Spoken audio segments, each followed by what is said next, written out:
Hey there, how we doing today? Today we're taking a look at a Seiko watch, and you can tell by this long box that it is a special Seiko watch. It is the SJE093. Now this model is super hard to get a hold of. It's a limited edition, and this one is a nearly identical recreation of Seiko's original dive watch in 1965. Here we got the warranty and all the information that sits on the bottom of the box there. Now that we got the boring stuff but important stuff out of the way, let's take a look at the box. Now the box is designed again to look similar to the original dive watch box that you would have gotten if you purchased this in '65, and they took a little more care than they did then. But there you got the retro type and everything, Seiko diver's watch in that bold cursive font. So of course you've got more with this little yellow pouch you find on a lot of the higher end Seiko models. And there you go, the SJE093. Retail on this guy is $3,500. Again, this watch is pretty much sold out, and it's really hard to get a hold of. On secondary markets, I've seen it kind of go up a little bit at the time of this recording.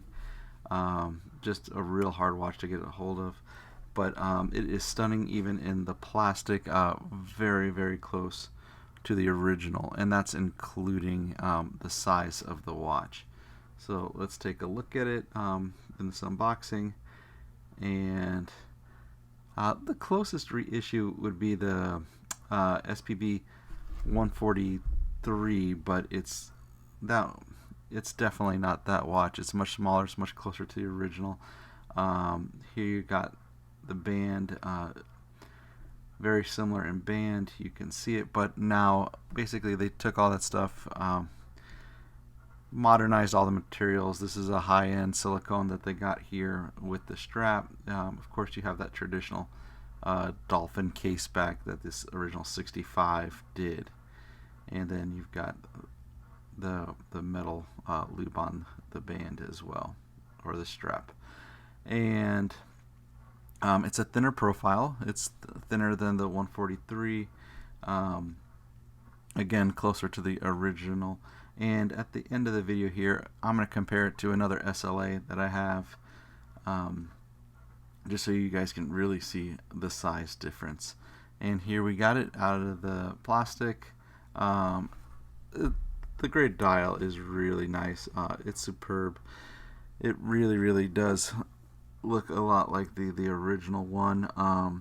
Again, one of the features I like is that they didn't throw the Prospex X on there, you know, because that would totally modernize the look of the watch. They instead, you know, continued with the diver's 200 meters Dia-Shock on there on the dial. And you got the Seiko with the word automatic under on the head of the watch there. Just really good looking.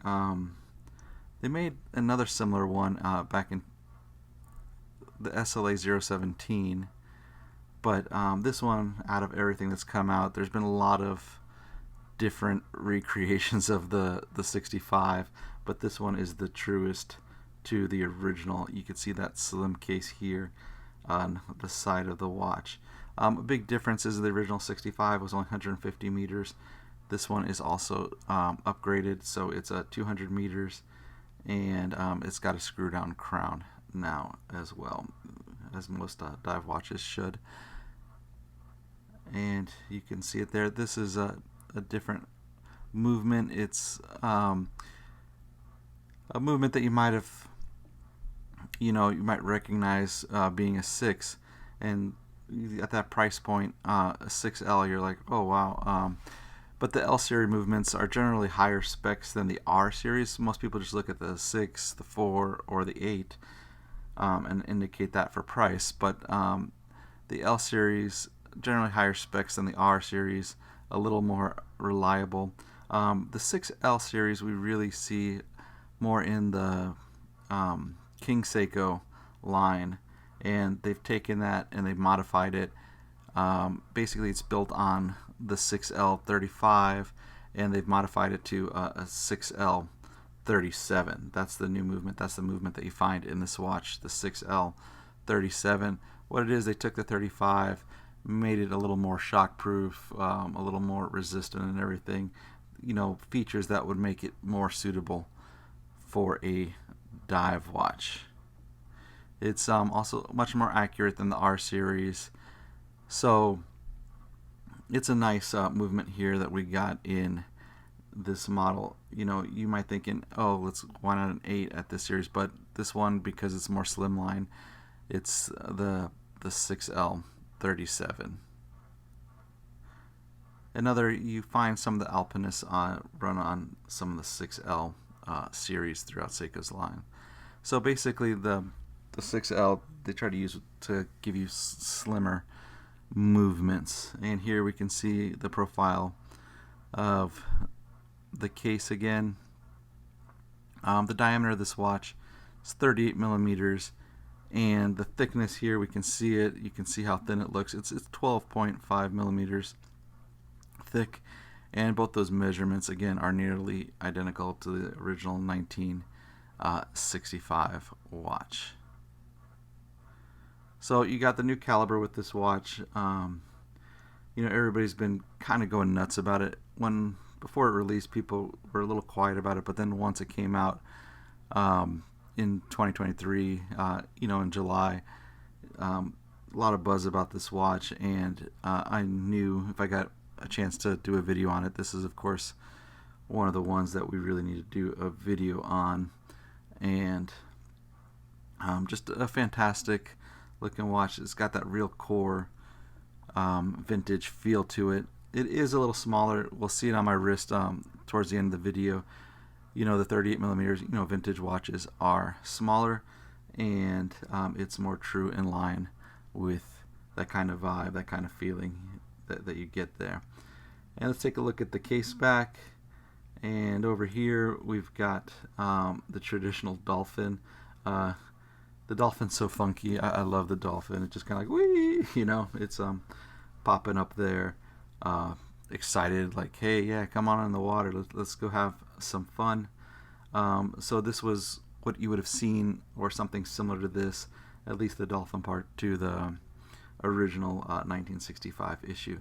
And here I got it next to an SLA 65 reissue, and you can see the giant difference in the cases.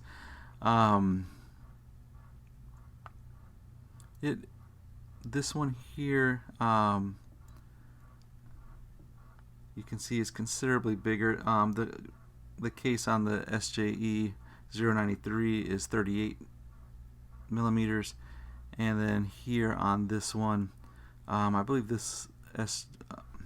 SLA 065, and this is the Abacus series. Sorry, no, the Astrolabe series that came out the same year, but before early 2023 or late 2022.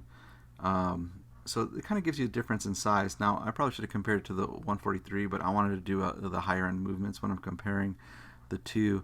And the bigger one's right around 42 millimeters. So you can see it there. So if you like a smaller watch, you know, this reissue is definitely the one to go with. And here you got it on my wrist. Kind of give you a different idea on size. I mean, the polishing on this thing, the dial, it really hits all the marks. The crystal is a sapphire crystal, and the crystal, of course, is a box crystal. You saw it in some of those angles. You can better see the fact that it's the box right there. There you go. I'll show you a little bit of that. And then it's got the anti-reflective coating on there. Just a great watch overall.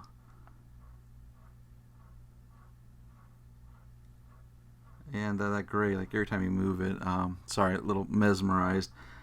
by that I'm looking here. Here, let's get a little look at that the box crystal again. Again, it's a sapphire crystal. Again, everything's a little higher end.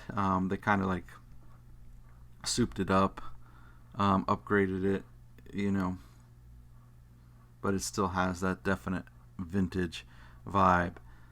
And again, so glad that they took the Prospex X off that, because that kind of just ruins it for me when you're trying to reissue a vintage model or make it look like a vintage piece, because as soon as you see that X, it kind of takes you out of it. So let's take it in the dark and let's check out the lume. Man, this thing glows. You know, it really, like, basically at no effort. This thing was in the light for during this video. That was about it. And then look at the lume on this thing. I took it straight to the dark room here. This thing is bright, it's nice, it's really clear and legible to read. Kind of all the things you're looking for with it. A dive watch. It's just fantastic looking. Here, even in the dark, real clear, the square markers and everything.